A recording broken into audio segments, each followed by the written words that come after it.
For over 4 decades, the two superpowers built up enough nuclear weapons to destroy the world, and the only thing stopping them was the fear of using them. This is the Cold War arms race. Welcome back, everybody. I have another YouTube video on the docket for today. This one comes from one of you guys. There was a comment actually earlier this morning that I saw on my way to work asking for a video on the arms race. You ask, you shall receive. So here we go. This is breaking down the arms race. I'm going to go over some major dates of the arms race. I'm going to introduce some interactions with the space race, and then I'm ultimately going to come to the conclusion of Détente and when the arms race kind of stopped for a little while without getting into kind of the later stages of the Cold War. So let's get into it. All right, here is our IB history syllabus. For those of you that are rocking these videos from an IB perspective, this is exactly what the bullet point says right here. In this video, my kind of main thesis is going to be linking these two things together right here: arms race and economic problems. All right.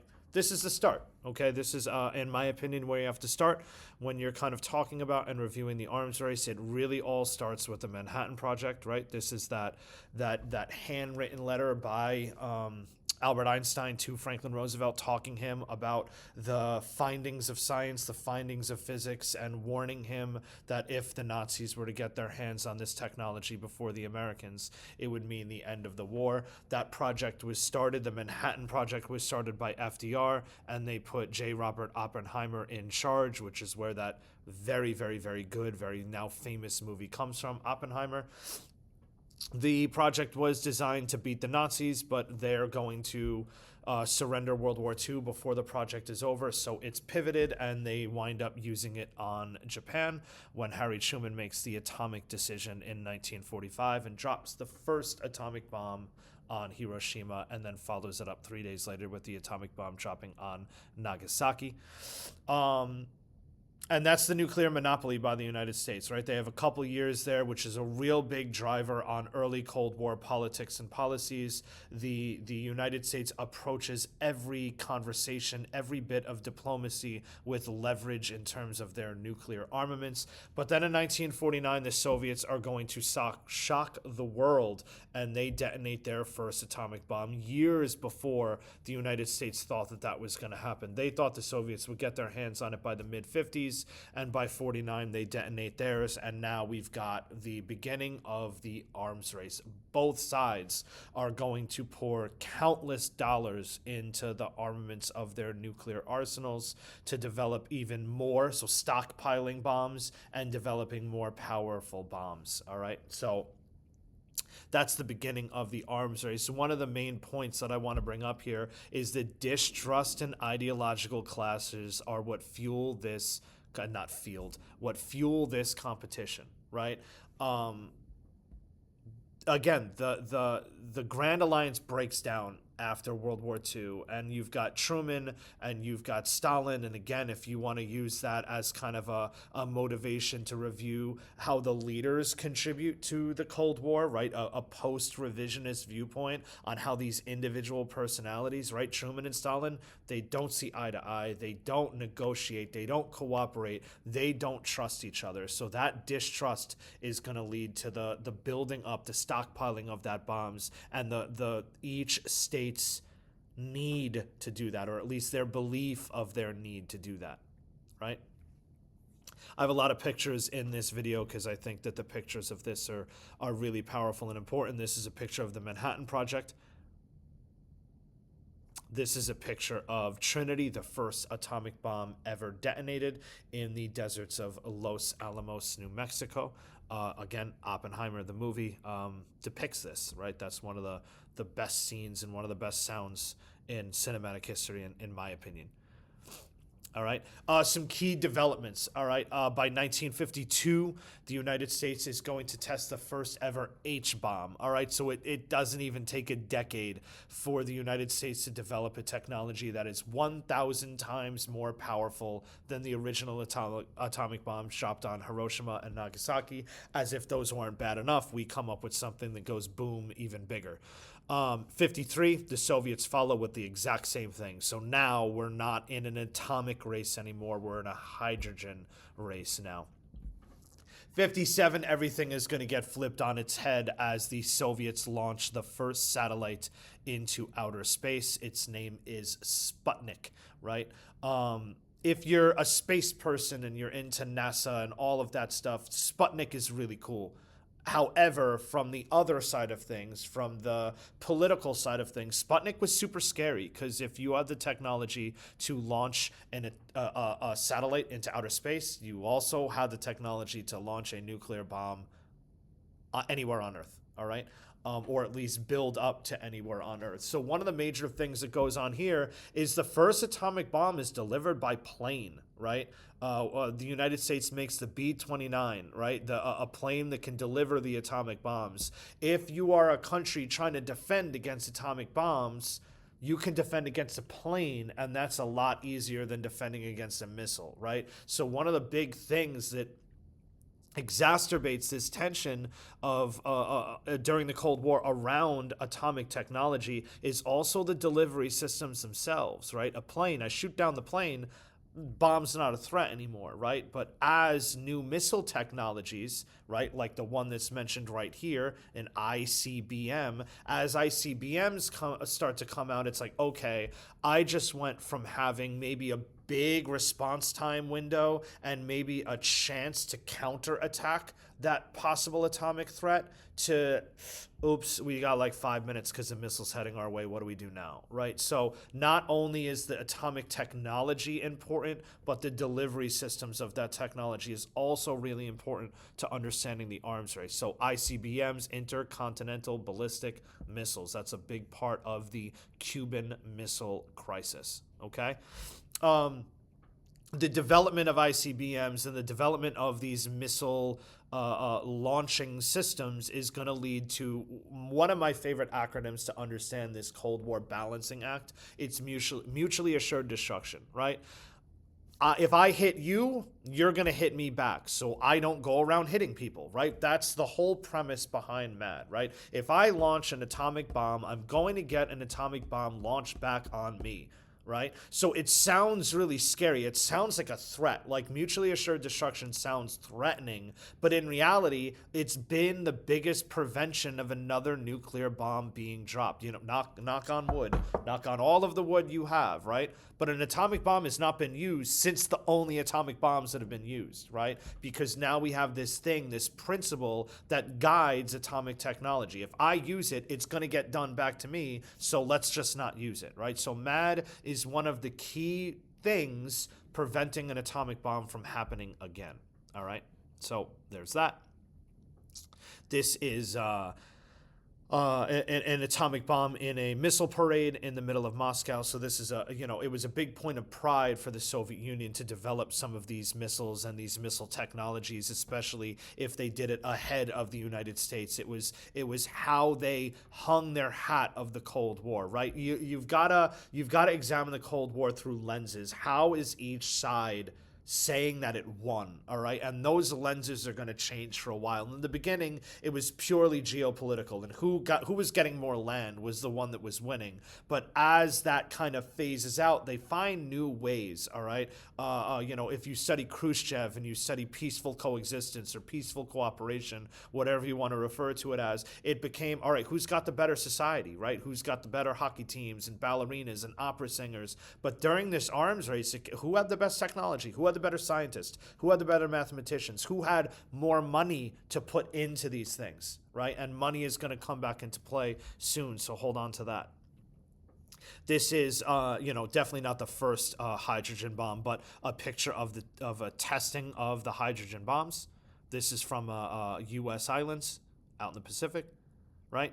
Mutually assured destruction is a doctrine that hopes to avoid war by the fear of catastrophic retaliation. Again, if you understand MAD and how that balancing act works, you understand Cold War politics during this arms race time period.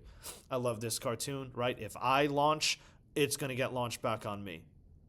This is a picture, cartoon depicting the Cuban Missile Crisis, where you've got Kennedy and Khrushchev kind of wrestling with each other, but they're both sitting on these huge atomic arsenals that they have, kind of propping them up, giving them more strength.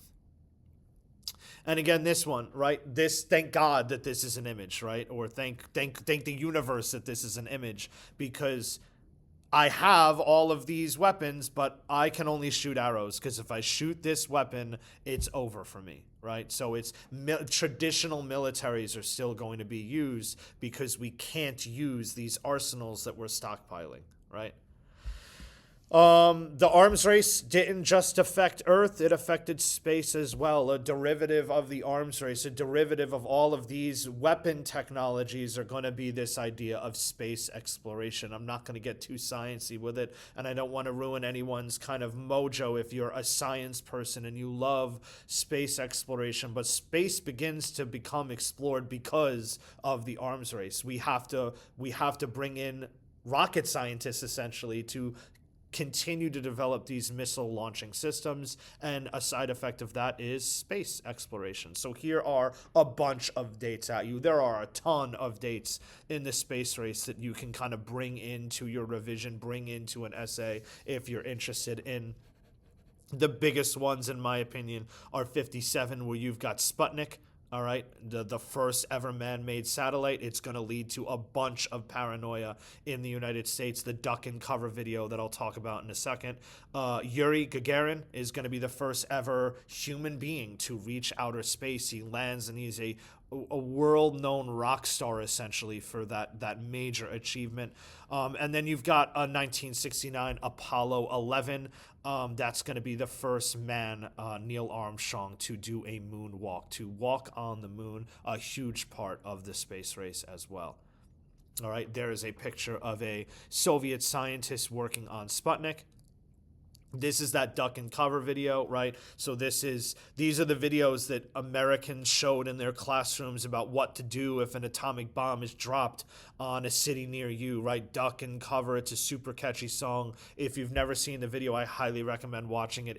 It's a little bit comical, but also really frightening. And from a U.S., like if you're an HL student watching this from a U.S. perspective, it's really scary, right? My mother grew up in a time where she remembers these videos, and she wasn't the most trusting of Russians for a very, very, very long time, because this is also part of that propaganda piece that perpetuates these Cold War tensions through generations, right? There is Yuri Gagarin, and there is clearly a colorized photo of Neil Armstrong walking on the moon for the first time. All right.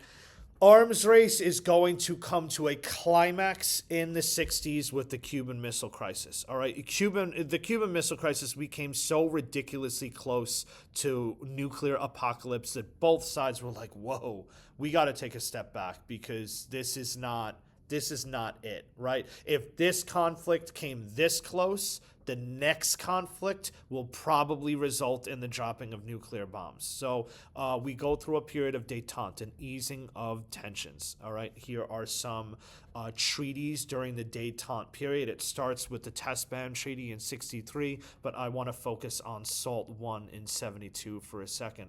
SALT I, strategic arms limitation talks. This is at the height of détente. It is signed between Nixon and Brezhnev.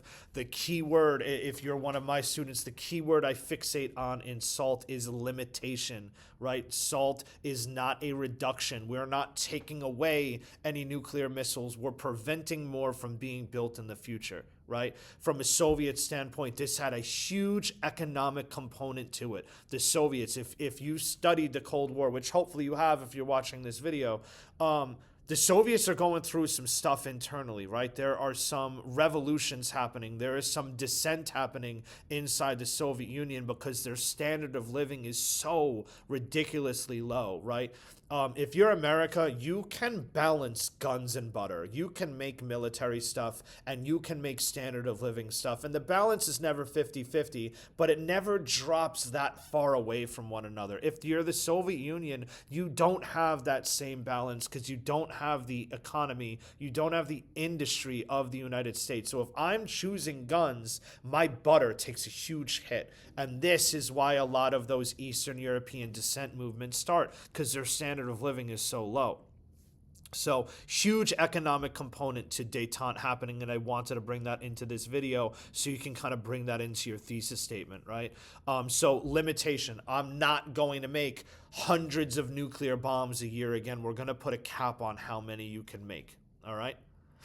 There is Nixon and Brezhnev signing SALT I. SALT II is going to come in 1979. This is going to be between Carter and Brezhnev. Obviously, after Watergate, some stuff happens with Nixon. Carter is going to be the Democratic president that wins.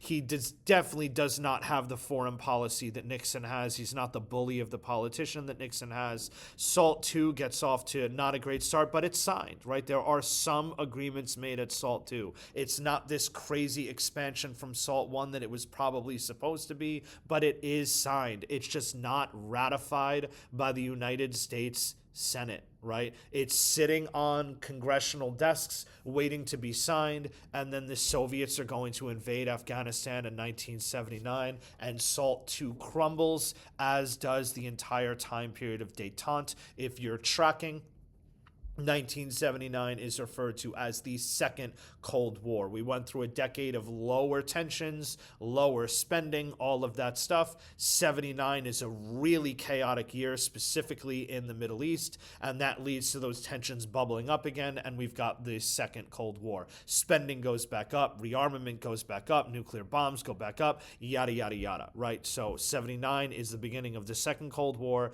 and the end of Détente, so SALT II falls apart on U.S. congressional desks. And there is them signing, right? It's ratified. It's there. It's a thing. It's just not fully ratified by the United States, so we do not back up SALT II. It falls apart because of the year 1979.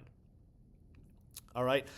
Overall, a little summary right here, right? Most importantly, the arms race kind of kept the Cold War from being hot, right? The more bombs that we made, the cooler the Cold War had to be, because it meant a nuclear apocalypse. Again, that's that deterrent. That's that mad stuck in there. And again, I just want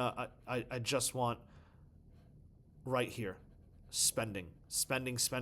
You have to approach the arms race and Détente and the successes and failures of Détente with that spending component, because the Soviets could not find that balance between guns and butter. And the United States didn't want to do it either, right? The United States didn't want to keep their military spending as high as it was, but it's really from a Soviet point of view that spending can come into play. Here's some graphs of nuclear warheads over time.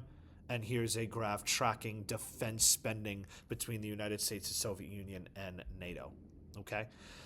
I hope that video helped. I know exams are just around the corner, but this might be one of my last videos that I make before the exams actually start. I'm hoping it's helping. If you guys have a video idea for me, a topic you want me to review, please drop it in the comments. Again, this video came from one of you guys, so I'm more than willing to pivot and make content based on what you need. I do have a TikTok. I'm having a ton of fun making TikToks. I never thought that I'd say that, but I'm also dropping kind of shorter form comment on there. I'm going to leave it in the comments below, or in the description, whatever it's called below, so that you can click and follow me over there and get kind of shorter pieces. And I also do kind of fun quizzes and stuff as well. So that's the video for the arms race. I know it's a bit of a long one, but it's a huge topic that spans decades of the Cold War. Hopefully I broke it down well enough for you to take it into your revision. Call to action, please like, subscribe, share, do whatever you can to engage in this video. It motivates me to make more of these, and I'm hoping I'm helping you guys in the process. All right? As always, good luck on your exams. Until next time.